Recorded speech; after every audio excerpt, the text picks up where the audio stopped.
Hello and welcome to Full Contact Nerd. I'm Cris Alvarez and thank you for listening. I'm speaking with David Wellington, author of The Last Astronaut, published by Orbit in 2019 and also on the Arthur C. Clarke Award shortlist. Thank you for speaking with me. Thanks, Cris. It's great to be here. So first, considering, so I know you've written a lot of novels, but as far as this particular one, with all the ideas, rolling around in your head as an author, how did this one sort of rise up above the rest of them and get written? Well, so the thing is, I've never really been sure what I write, whether I'm a horror writer or a science fiction writer.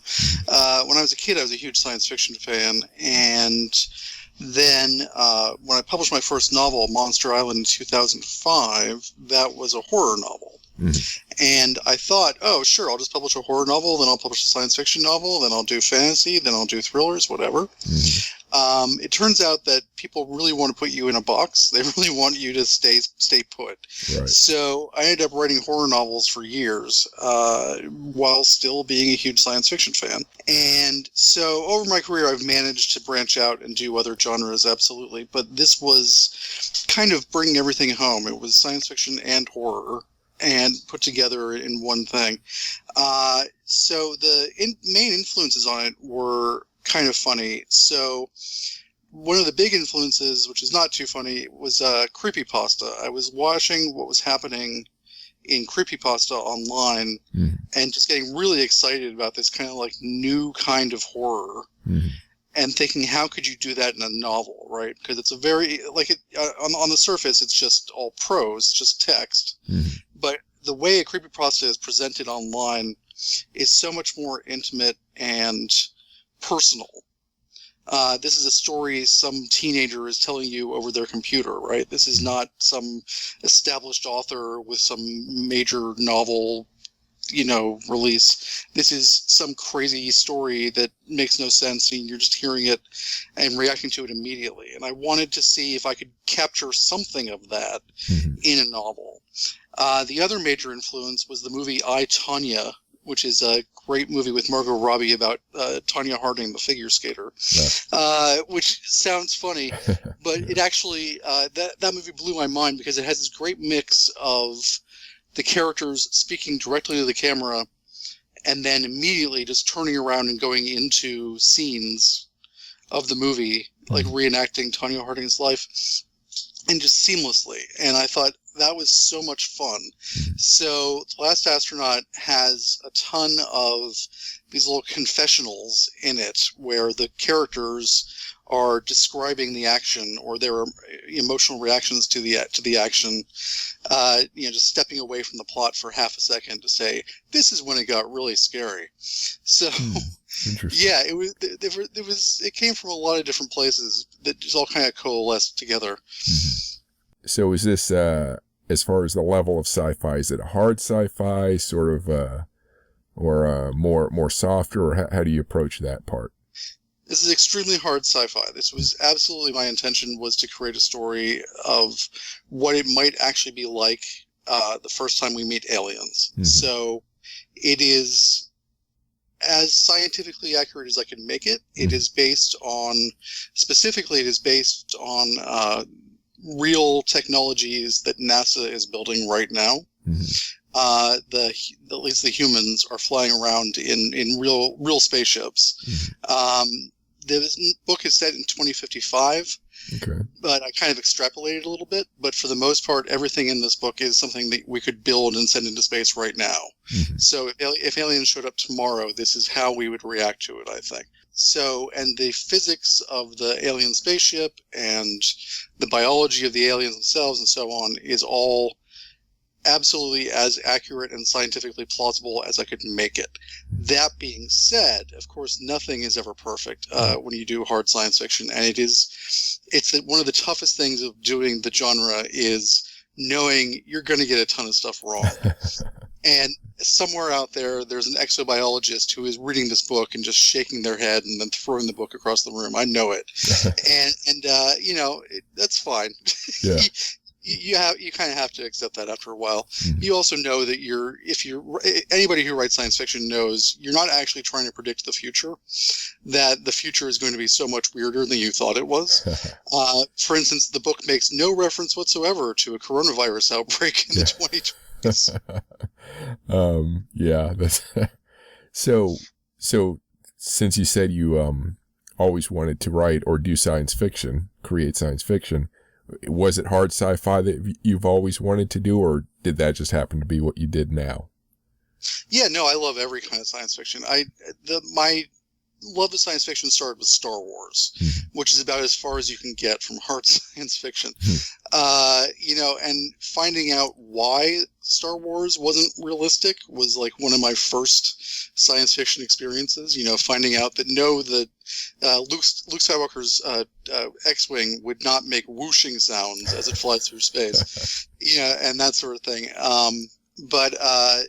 So I saw Star Wars in 1977 when I was very young, and I was 6 years old, and I went home and I wanted more Star Wars. That was all I wanted in the entire world, and there was no more Star Wars. At the time, you couldn't even rent it on video cassette, right? Yeah. You saw it in the theater, or you didn't see it at all. Like, people think about the Star Wars holiday special as this horrible flop and this terrible thing.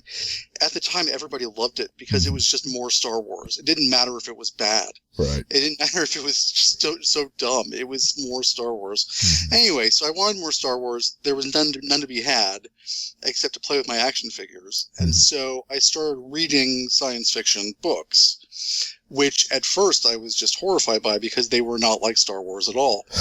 Like Asimov and Zelazny and Arthur C. Clarke especially, like, these guys were writing about actual science, and I discovered that was fascinating too. So I've always had a love of all of the different genres, everything from the craziest fantasy all the way up to real hardcore science, hard science fiction, and everything in between. I love stories. That was what I discovered in the end was I loved stories more than anything. That Star Wars was a great story, and so I loved how stories worked.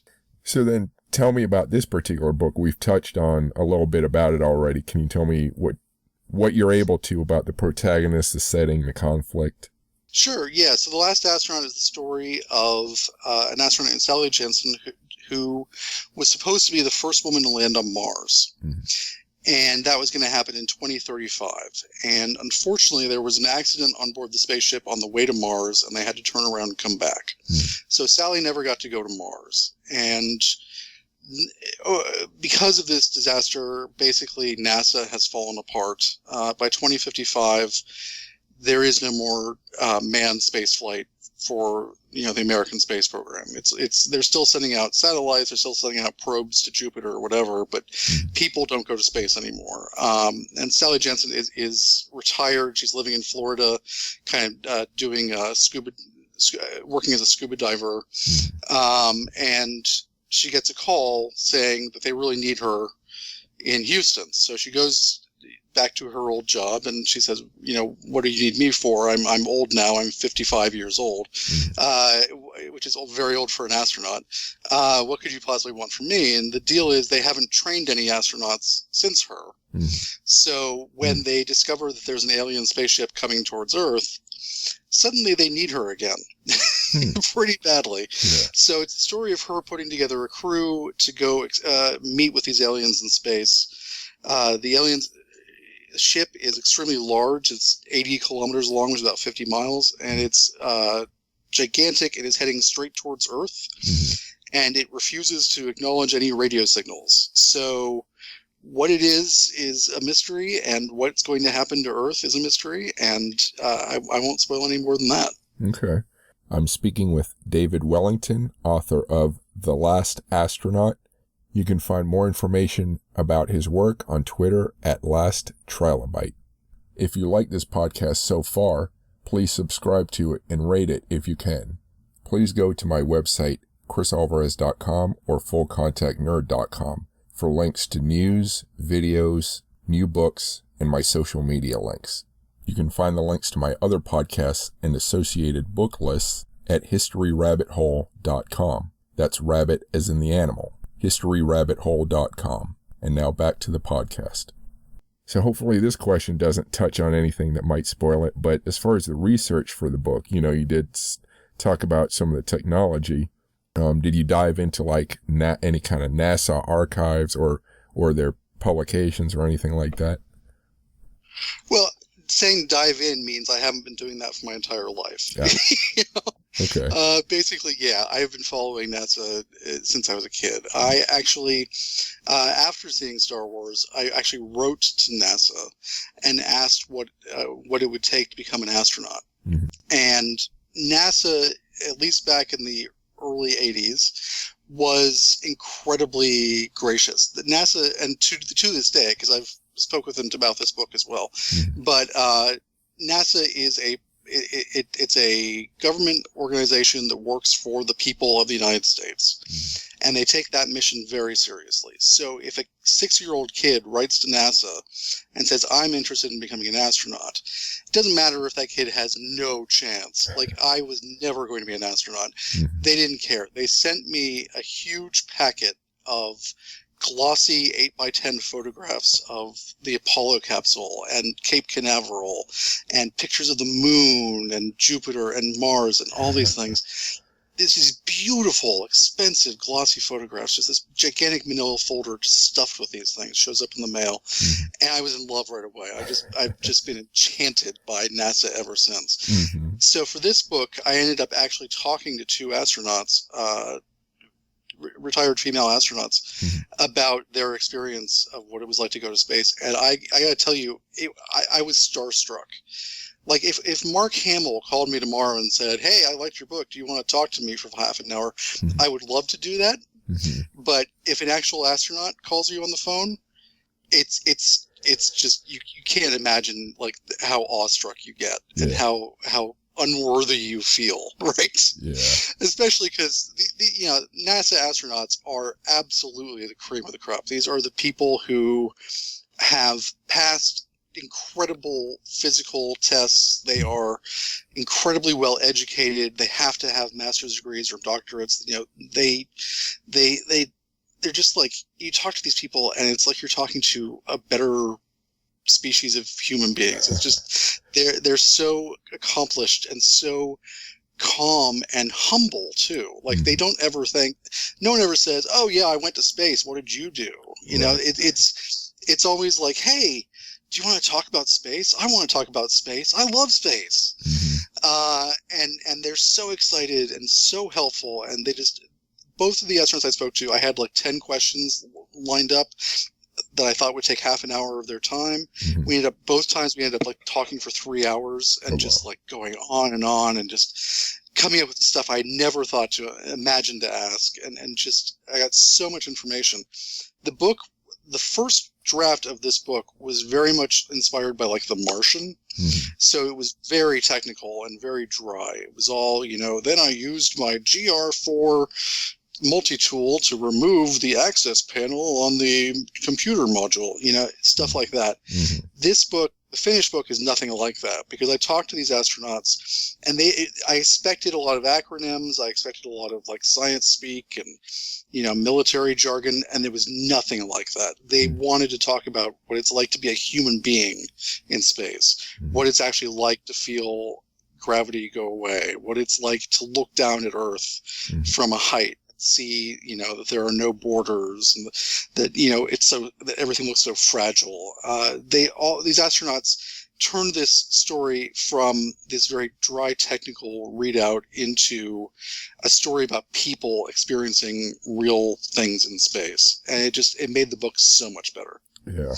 And I'll take this moment to shamelessly plug my other podcast, Technology in Space, which you can guess what it's about. But I did interview John Harrington. He's an astronaut, and former astronaut, and I had the same experience that you just described about their abilities and their approach and attitude about it. What was the most? So when you were speaking to these 2 astronauts, what about their experiences would you say most surprised you? Just how little time they had to actually think or feel about what was going on. Like, they keep the astronauts very busy when they're up in space. There's always something to do every second of the day, whether it's just like walking on a treadmill, or it's, fixing a computer, or taking data from an experiment. So they were just constantly busy. And also, like, they talked about, they barely had time to eat. On the space shuttle missions especially, they would skip meals because there was just too much to do. And if there was nothing scientific or mission-oriented to do, you went and looked out the window. You didn't waste time eating. You didn't waste time talking to people. Yeah. The best thing in the world was to just have 5 seconds to look out a window and see Earth from space. They both described that as just the ultimate rush of just seeing that and knowing where you were for 5 seconds, and then you got right back to work. And it was kind of amazing, just like how focused the astronauts really are.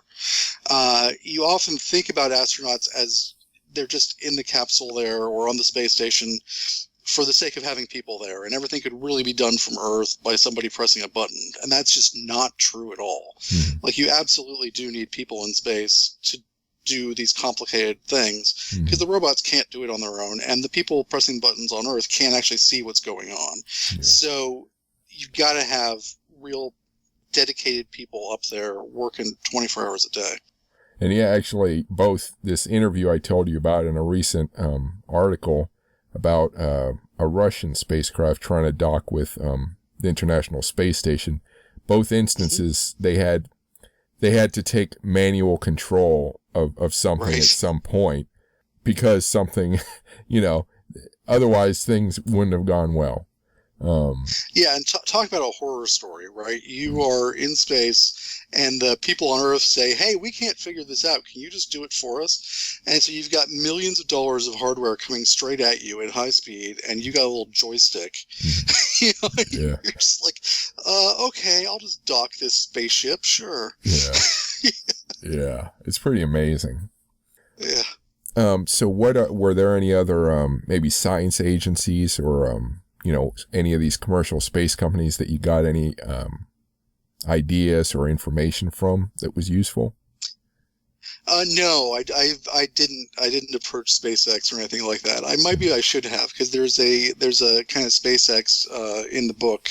There's an organization called K-Space, which is kind of obvious, but it's a Korean company, and they're like the competition with NASA. But if you read the book, you'll find out that K-Space I didn't need a lot of information about how they worked, because, well, let's just say some bad things happen in this book. Okay. We won't, it is a horror. It's a horror novel after all. Okay. Though I recently spoke to an editor who said that I asked about sci-fi horror, and she said it's horror, but it's a sci-fi subgenre of horror. Like, horror absorbs all in a sense, like whatever else it might be, it's still primarily horror. Well, I hope, I get a lot of people reading my book and saying, "Oh, it's a great science fiction novel, but I wasn't scared." And I'm like, I can't believe it. The thing is that horror is so subjective. Okay. When you write a horror novel, you are writing your own fears. So without going into too much detail, there's a lot of darkness and weird noises and scary things in this book that would leave me absolutely petrified. There's also a lot of science. It's like I say, this is much more of a human story than it is about, the technology, but there's some science in here. There's some real science, and I'm hoping it works on both fronts. I think that, I can see an editor saying that about horror. The science fiction is a subcategory of the horror. Like for the movie Alien, I think that's very much true. And I love Alien. Do not get me wrong; that was absolutely one of my big influences for this. But I think what I've done here, I think, can be enjoyed by people who are not horror fans, and it can be enjoyed by people who are not science fiction fans. And of course, I'm going to say that I want everybody to buy the book, but I think that when we put things in these like really narrow genres and these subgenres, I think we do ourselves a disservice. Like if the only thing you ever wanted to read was a horror science fiction hybrid novel, like there are maybe like 10 good books that you could read, and then you'd just be done. You would never read another book. I don't think there's anybody like that. I think that growing up, I would devour Stephen King novels, like 700-page long Stephen King novels. I would get through in a weekend, and then immediately turn around and read some more Arthur C. Clarke or Octavia Butler or Samuel Delany. Like anything I could get my hands on, any book I could get my hands on when I was a kid, I would read. And I didn't worry about, am I being faithful to my genre? I don't think any reader really thinks that way. Yeah. So we've mentioned a bunch of things that inspire you. I was going to ask more about the horror side now. So as you mentioned, Stephen King, there's the creepypasta, which you kind of, you like that feel. What other horror, sort of influences or inspires you? Well, like I said, the movie Alien was huge for this, and the whole Aliens franchise. I loved every one of those movies, even the dumb ones, and I just enjoy them so much. In terms of my horror influences, like Stephen King is honestly not that big an influence on how I write. I read all of his books as a kid, so of course they're in there somewhere. But his thing was very much taking these supernatural events and kind of like hiding them behind this suburban facade. His stories are all about like, you can't quite see the vampire because it's behind a white picket fence. And I didn't want to do that. I've always wanted my horror to be up front and center. My vampire novels are absolutely gory and disgusting, and there is no question that they are monsters, right? So I'd say Clive Barker was a much bigger influence on me as a kid, in terms of my horror writing. But also just like Edgar Allan Poe. Like Edgar Allan Poe knew you don't leave anything on the table. Like when you read an Edgar Allan Poe story, he's like, I'm going to give you everything I thought of, and then some other things that I thought of while I was writing this down. And it's just straight up, I'm going to entertain you, and I don't care how I get there.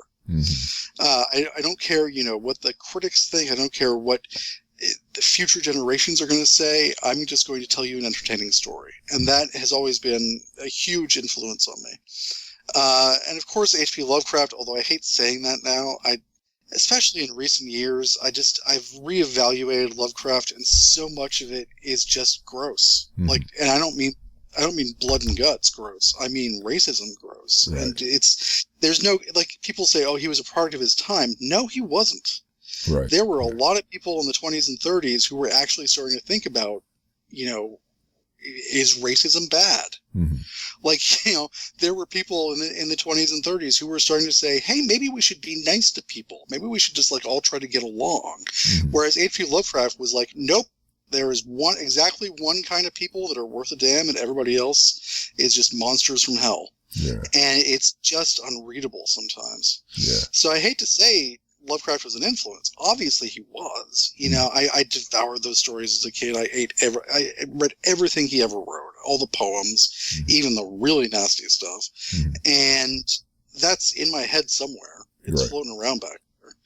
I absolutely set out in this book to make sure that I was not retreading that kind of ground, though. I mean, like, this was one of the things I wanted to make very clear in this book is that by 2055, like, there are people of every possible race, creed, denomination, ethnicity, sexuality, gender, etc., working at NASA. Like, this is, and it's not that nobody thinks about it anymore, but it's like, it's accepted by this point. But in another 40 years, whatever it is, 35 years, math was not my strong point. Another 35 years, we're just not going to be having these arguments anymore in the same way we do now. I really hope that's the case. Yeah. I'm on the same page with you there. Definitely. Something you mentioned actually about sci-fi and horror, Predator popped into my mind. You know, Oh, sure. that's sci-fi, but more horror, you know, even though. Yeah, I would say that absolutely Predator is more horror, and then it's got some great science fiction moments in it. Mm-hmm. Especially the sequels. Predator 2 is a weird movie. I absolutely love it. Mm-hmm. I don't recommend it to anybody, but I love it.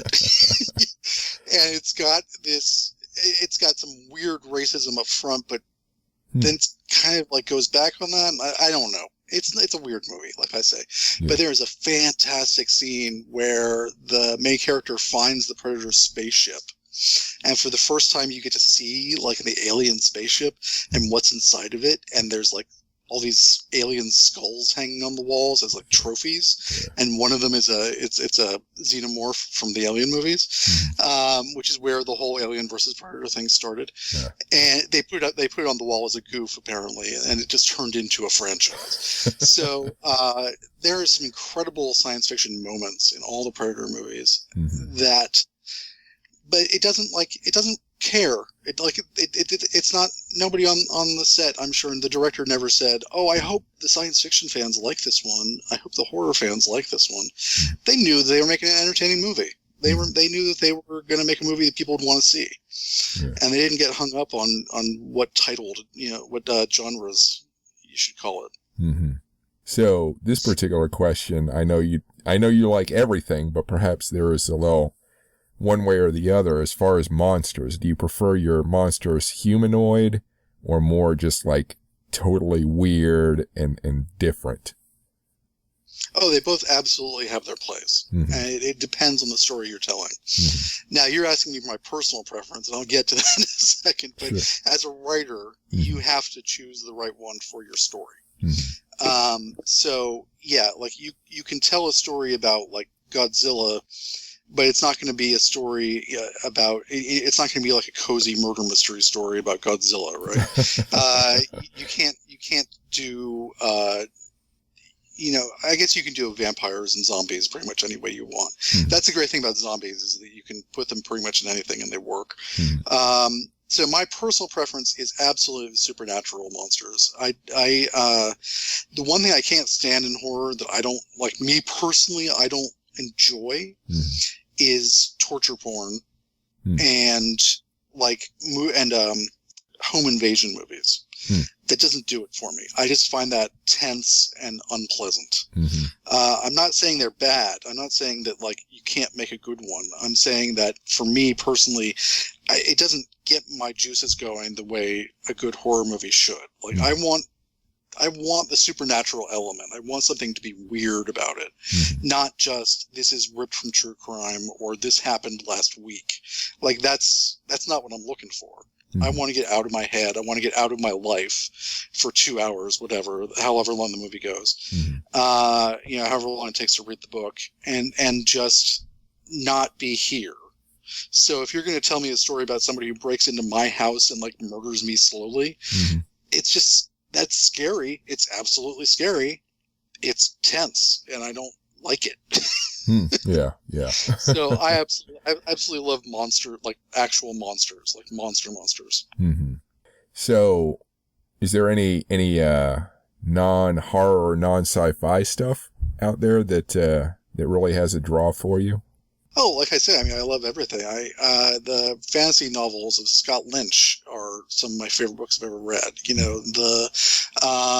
The Johannes Cabal Necromancer stories, John Howard, are just so good. I guess that's technically horror, but they're much more dark fantasy. They're also hilariously funny. I mean, I love Terry Pratchett's Discworld books. I can't get enough of those. I reread them all the time.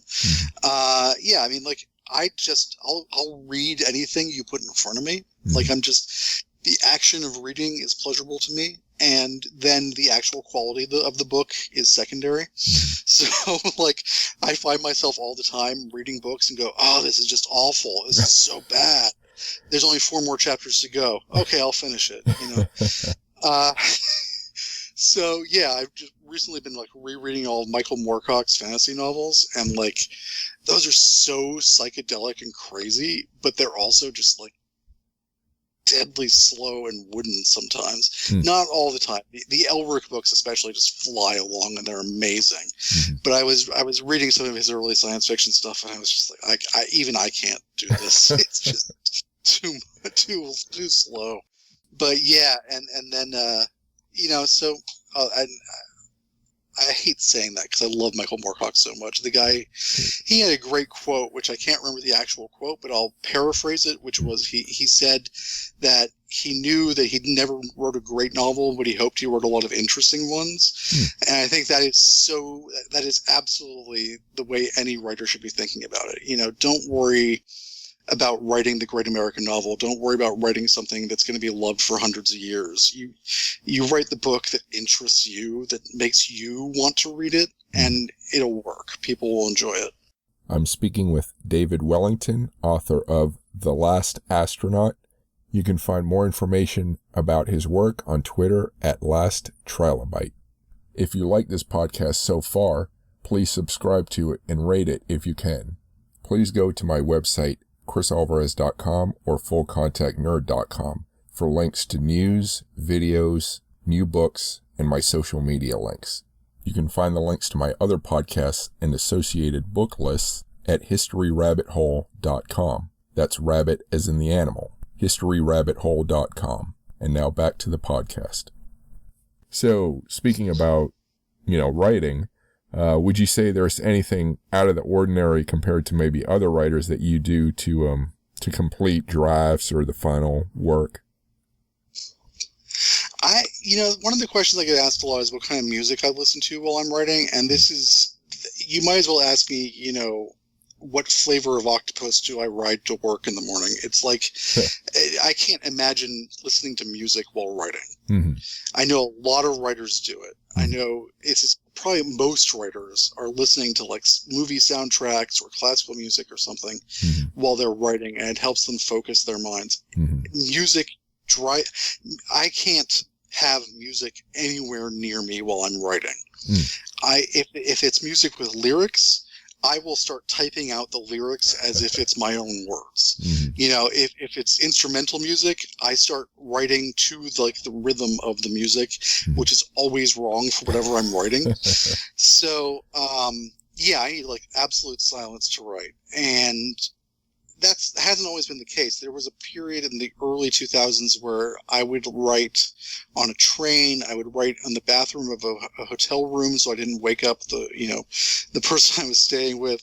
It used to be I could write hanging upside down, in a factory making, drum kits, whatever. But nowadays I need concentration, especially in the last couple of months. Like since the pandemic hit, to get any writing done at all, I need to have everything just right. I need my office set up. It has to be cold, like freezing cold. It has to be silent. And I have to just look at the screen and say, okay, I'm going to do this now. As soon as I finish checking Twitter 3 more times, as soon as I look at this website. So I will sometimes just turn off my Wi-Fi. And of course I can just turn it back on at any time. But the act of turning it back on is enough to say, okay, no, maybe I shouldn't do that. And get back to writing. Yeah, I need to concentrate. So even though you don't listen to music while writing, considering the book itself, The Last Astronaut, would you say it has a soundtrack that could go with it? Interesting question. A soundtrack for The Last Astronaut. Jeez. I think, yes, I could see a lot of synth-wave in this. Absolutely. I'm a child of the 80s. That has never really left my blood. I grew up listening to synthesizers. It just sounds like the future to me. Synthesizers, as cheesy and as old-fashioned as they can sound now, you start in a good synthesizer riff. I'm there. I'm thinking about the future. So absolutely, I can see the scenes of the astronauts floating through space in their spacesuits, approaching this alien ship, and just really deep bassy synthwave. I'm not going to give you an actual band name or a song name. I'm just imagining it now in my head. I'm imagining this it's not even a song. It's just like atonal like chords on a synthesizer, just you know. Does That's the soundtrack to my book right there. that makes me think of Tron, actually, the original movie. Oh, interesting. Yeah, absolutely. Some of Tron that. sounds like what I think science fiction sounds like. Absolutely. Yeah. So you've been writing for quite a while. Has your approach to writing changed over time? Well, when I was 6 years old, I used to use a typewriter, and now I use a word processor. Is that what you mean? No, that's one approach. yeah, of course it has. Yeah, I like to push myself with everything I write. I don't ever want to write a book and go, yeah, that's good enough. You know, that's about as good as the last one. Fine, ship it off. You know, I don't ever want to get to that point. Every time I write a new book, I think to myself, what am I going to do this time I didn't do last time? What am I going to do better than I did last time? And so, to me, it has constantly been a voyage of just improvement and discovery, and that's half the fun of it, right? Mm-hmm. It's pushing your muscles past the limit and seeing just how far you can actually go. Mm-hmm. And like my early books did not have very well developed characters. There were a lot of people with guns running around the woods shooting at monsters, which is fun. Don't get me wrong; those books are very fun, but the characters weren't particularly fleshed out. And my more recent books, I'm starting to like really kind of figure out all the tricks of that and all the ways to make character scenes interesting. So yeah, my process and my the way I work, the way I think about my own books, it's changing all the time. It changes with everything I do. Mm-hmm. It's interesting. Have you done other work, that non-writing work, that's influenced how or what you write? Well, so when I wrote my first book, Monster Island, which is a zombie book, it's zombies in New York City, basically. I had just moved to New York City, and I got a temp job, basically, working at the United Nations, which was fascinating, because it was a boring job. It was data entry, but we had just all these weird publications coming through the office. So that book, actually, it's interesting. It started out because I had read a report from some organization in the UN about guns, and talking about how in Somalia there were more guns than there were people. And so I wrote Monster Island with this idea that when the zombies came, those countries that had more guns than people were going to do okay, whereas the countries that had very strong gun controls were in trouble. Now, don't get me started on my politics, because they are not there. Yeah. That is not my politics, especially not today. But at the time, and also at the time, in the United States, there were less guns than there were people. I think that's actually changed now. So, this was 20 years ago. So, yeah, like that job got me exposed to just so many crazy stories about things that were actually happening around the world.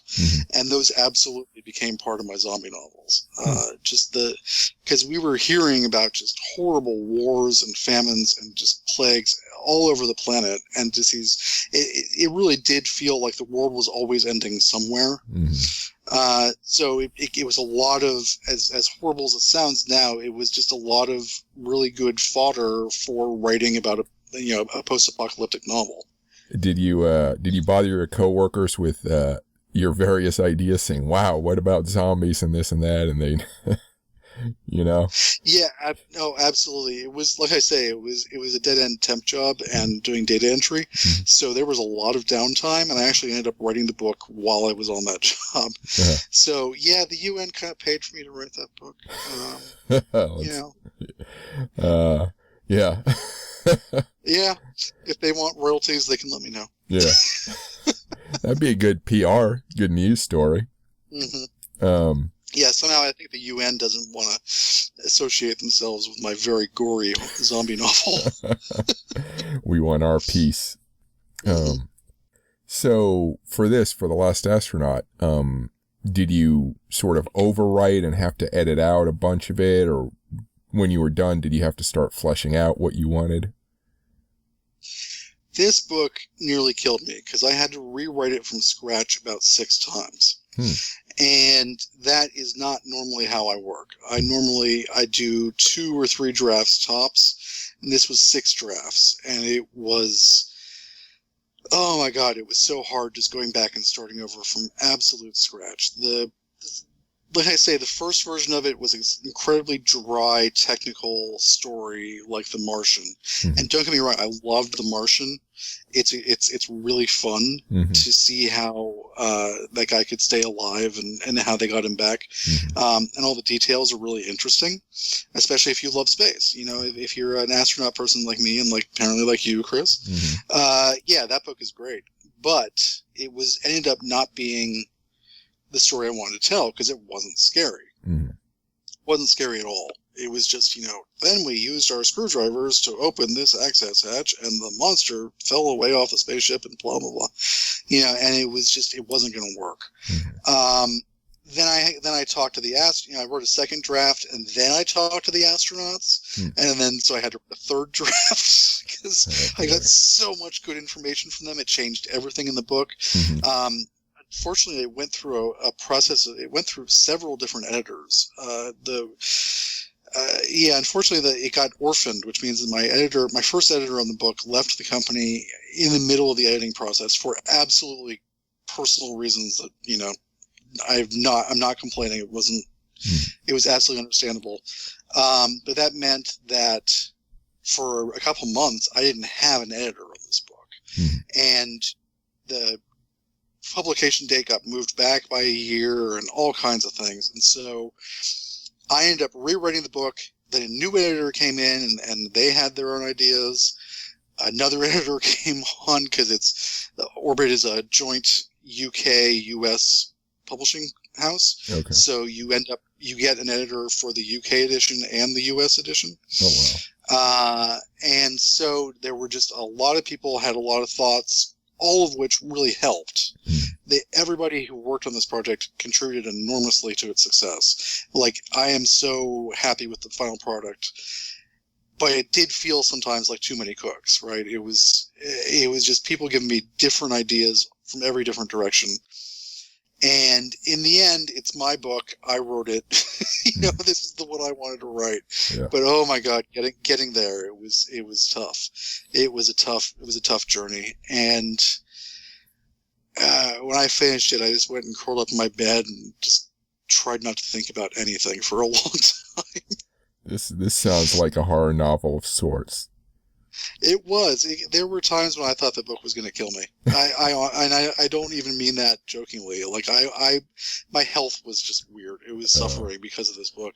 And I guess that's what it takes. Everybody talks about suffering for your art. Apparently, yes, you do. Yeah. I guess the only thing left would have been for the book to like literally reach out and grab you by the throat. Pretty much. Yeah. Yeah. But the thing is, like I say all that, this is probably going to be my most successful book yet. Like it's sold really well. And I got shortlisted for this award, which is one of the top awards in science fiction. That blew my mind. I was not expecting that. Like, I knew the book was good, but I didn't know it was that good. Yeah. And like, no matter, we won't know for a while yet, who wins that award, but they said this group, the Clarke Award, said your book is one of the top 6 science fiction novels of the year. Like, I am so humbled by this. Yeah. There are so many great books out there right now. There are so many authors who are just doing amazing stuff. And for somebody to say yours is one of the top 6, it blew my mind. I realized all that suffering and all that pain, it paid off. Like, it worked. The book is good. Yeah. Yeah. Well done. Thanks. The thing is, as a writer, you never know. You can't tell if what you've done is any good or not. Yeah. You have to have other people tell you. So it's nice when they do. Yeah, I'll say.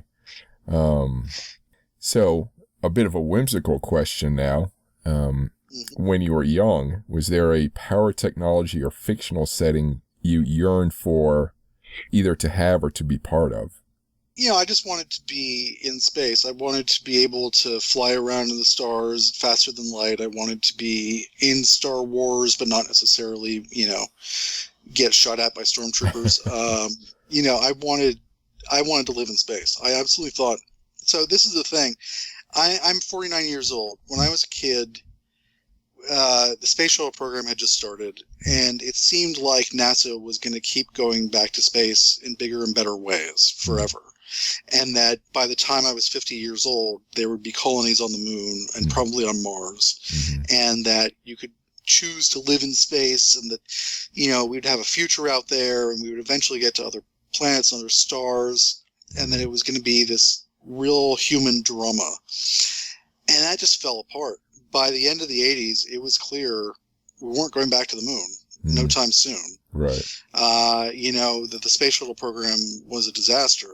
I mean, it was incredible piece of technology, but if two of them blew up in the run of that program, that's not acceptable. That technology was not ready. Yeah. And just the loss of life is just horrifying. Especially when you talk to these astronauts, some of the astronauts I talked to were on the space shuttle, and it's like, these are incredible people. If we had lost them in those tragedies, oh my God. But, and the people we did lose, just what would they have gone on to do, Right. So it just felt like the space race was ending and the space program was falling apart. And that's kind of where this book came from, this idea of the Last Astronaut, that we go through these weird cycles with space technology where we get all excited about them and we pour money into them, and then we just kind of get bored as a country, as the human race. We just get bored and we decide that space isn't that interesting anymore, and so we stop. Yeah. And then 20 years later, we pick it up again, and we're back to square one. And so there's no real progress. Like, we haven't gone back to the moon since 1970s. Yeah. Yeah, and if we do get back to the moon in the 2020s, we will be duplicating work we've already done. And it's just so sad to me that that's the case. I know that there are probably better things to spend money on. There are probably, I'm sure that you can make an argument that we're better off sending robots to Jupiter rather than astronauts to space. And it's a real argument. It's a logical argument that it does make a lot of sense. But it's just, you lose all of the drama. You lose the story of it. And I think that's the hardest part for me, was losing the story and having to accept the fact I was never going to be an astronaut, much less I was never going to go to Mars, And yeah, so you asked me a whimsical question about what kind of technology I would have liked, and the answer is I would have liked a space program that kept going. That was what I always wanted as a kid, and I still kind of think wistfully about it all the time now. Did any of this, because I felt like this real emotional, emotion there, did any of that make it into this book, this sort of feeling of loss? Oh, absolutely. That's like the whole deal with my main character, Sally Jensen. She was supposed to go to Mars. She was going to be the first woman to walk on Mars, right? And then it didn't happen. Like, they had to turn around and go home. Yeah. And it's through no fault of her own, but it's her mission and she took responsibility. And so for her to get this second chance to go meet with these aliens in space, at first I thought that would just be like the best thing ever, right? You get the second chance. How often do you get that in life? How often do you get to be the hero again? And I realized, no, this is terrifying for her, because she knows what happens if you do it wrong, if you fail. Yeah. Like, if it doesn't work out, she knows that that's going to destroy her all over again. So absolutely, that sense of loss, that sense of hope that gets just squelched, is at the heart of this story. And she goes some really interesting places in this book, like literally. Yeah. And she has a real emotional journey. So this is not just a depressing story, but it starts from a place of real sadness, and I think, yeah, absolutely, I put my own feeling of that into this book. Yeah, it's really interesting. So what's your current writing project? So I just finished a horror novel, which I sent off to my agent, which is exciting. And now the next thing I'm starting, and I've been playing with it, but I'm really going to start writing next week, is another science fiction horror novel. This one's set much farther out in the future, a couple hundred years out in the future, and it's going to be called Supermassive, and it is... I shouldn't say anything more because I haven't even started really working on it yet. Okay. And anything I tell you is bound to change. Right? That's fine. So before you said, people or publishers like to pigeonhole, or even readers like to pigeonhole an author, it sounds like you're able to buck that a little bit. Yes and no. Yes and no. I've managed to do it in my career. I don't think I did myself any favors, though. I think if I had just stuck with zombie novels, vampire novels, like I did in my early career, I think I probably would be a lot more famous and a lot more rich than I am right now. Instead, I said, hey, I want to write fantasy novels. So I wrote a trilogy of fantasy novels that absolutely tanked. They did not sell any copies. It's so sad because I loved those books. They were so much fun to write. And I did a bunch of thriller novels that did okay. And, I'm coming back to horror now, and I'm kind of establishing myself as a science fiction writer now. And every time it just feels like starting from square one. I think if I had been more focused on genre, I would be a lot more successful than I am now. But I also think, I don't want, this isn't sour grapes. I've had incredible opportunities, and I've gotten to write every book I wanted to write. Like, no one ever told me what to write. No one ever said, you need to write another vampire novel. You need to write another zombie novel. If I got tired of zombies, which I did for a long time, I took a break and did other things, and then I went back to zombies later on. Like, I've loved my career. I've loved being able to write these books and make a living at it for as long as I have. And I wouldn't trade it for the world. But yeah, there is a real strong conception that writers are supposed to stay in one lane. That I think it does none of us any good. Like, I think every writer I know has ideas for fantasy novels. They have ideas for science fiction. They have ideas for mystery novels. They have ideas for heartfelt mainstream books about, Midwestern university professors going through divorces. Like, it's when you're a writer, you come up with stories. You don't come up with genres. Right. And I think that if we were a little more forgiving of our favorite writers, if we let them have a little more slack, there's no telling what they would come up with. Instead, we get things like, George R.R. Martin wrote these incredible fantasy novels, and then clearly, got to a point where he didn't want to do it anymore. And I know he'll finish that series, of course he will, but he the delays are not because he's excited about it. Right. And, this is a guy who started as a science fiction writer, and he wrote some really cool science fiction novels. And nobody wants to hear that now. Nobody wants to hear George R.R. Martin is writing a science fiction novel, because they want they want another Game of Thrones book. And are we missing out on some incredible science fiction novel as good as Game of Thrones was, just because we're demanding this author do what he did the last time? Yeah. I've spoken to successful franchise writers. I don't know if that's the right term. The ones who write novels for a specific movie or TV franchise. Sure, yeah. And they do very well, but then they have trouble convincing their agent or publisher to do their own, personal side work, Yep. There are people out there who are doing this to make money, and that's a little amazing to me because there's not a lot of money in it. But, even for the tie-in writers like you're talking about, this is not a job you do to get rich. But, there are people out there who just think of it as a business. And that's not to say they're bad writers. It's just that their focus is on the marketing and on, success, and that's totally legit. Mm-hmm. It's not how I think about it. I think about books as stories that I want to tell. Mm-hmm. I want to entertain people. I need, and I mean this in the most, addiction level way. Like, this is the darkest chamber of my heart, right? Mm-hmm. That I need people to read my book and say, oh my God, that was such a great story. Mm-hmm. I did not see that coming. That twist was fantastic, or I loved this character, whatever. Mm-hmm. I need that.